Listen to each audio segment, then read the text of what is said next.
Sobre la historia de España en Guinea Ecuatorial, en general, en sus posiciones coloniales en general, pero en la historia de Guinea Ecuatorial en particular, hay lo que creo que es un olvido, una amnesia colectiva sobre lo que supuso la presencia de España en esos territorios, la influencia y las consecuencias que eso tuvo para las poblaciones autóctonas de allí, y eso fue una de las primeras, de las primeras intuiciones que tuve a la hora de afrontar este proyecto, el intentar entender por qué había ese olvido, qué había pasado, ¿no? Cuando realmente Guinea Ecuatorial se independizó de España en una fecha muy reciente, en 1968. Ese fue uno de los, de las primeras cuestiones que me planteé. Y investigando sobre este tema, leyendo primero libros de antropología, pero luego más a fondo textos históricos, sí que pude entender que se había,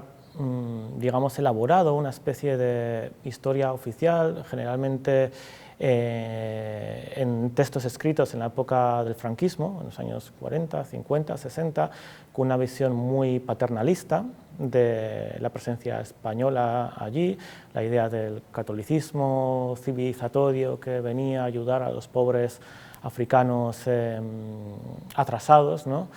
Y en todo momento se vendía una historia como de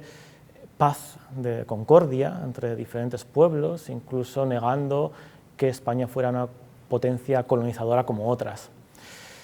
Eso a mí me dio bastante mala espina, y luego ya leyendo otros historiadores más actuales, pues como Gustavo Neri me viene a la cabeza ahora, pero también historiadores como Donato Ndongo, guineano, pude comprobar que esto no era cierto y que realmente había una historia de violencia. Y entre todas las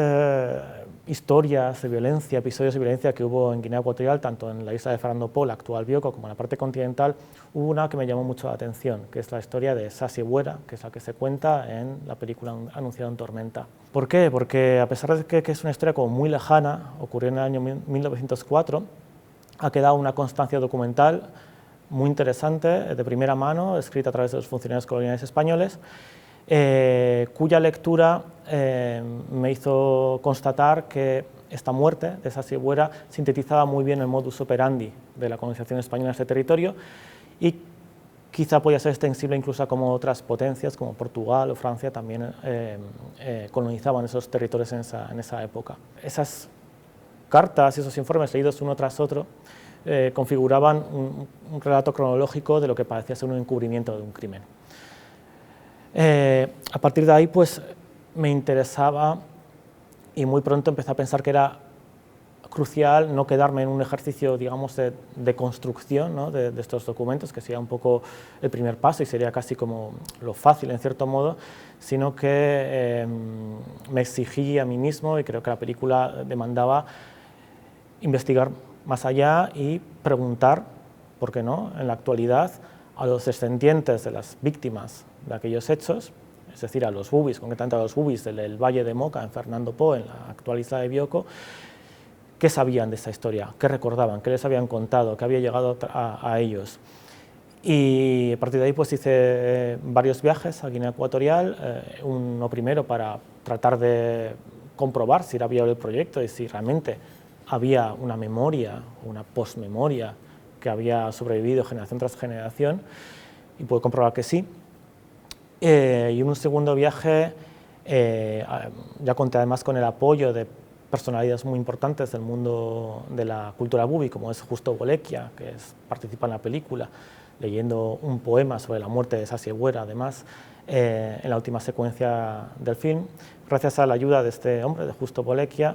logré contactar con diferentes personas en Guinea Ecuatorial que me contaron, digamos, lo que ellos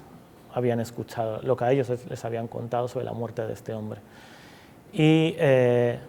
poco a poco, registrando estos relatos orales, pude ir, digamos, elaborando una historia que obviamente difería mucho de la que contaban los españoles y que suponía un contrarrelato evidente de lo que había quedado por escrito en aquellos documentos de lo que habían elaborado los funcionarios españoles, y que había sido trasladado de alguna forma a los manuales de historia. Así que ahí está la idea de reparación, por un lado, y la idea de contrarrelato basado en relatos orales de esa, digamos, verdad oficial que hace aguas por todos los sitios, ¿no? Elo, elo, mala. Elo, elo, elo, mala. Elo, elo, elo, elo, mala.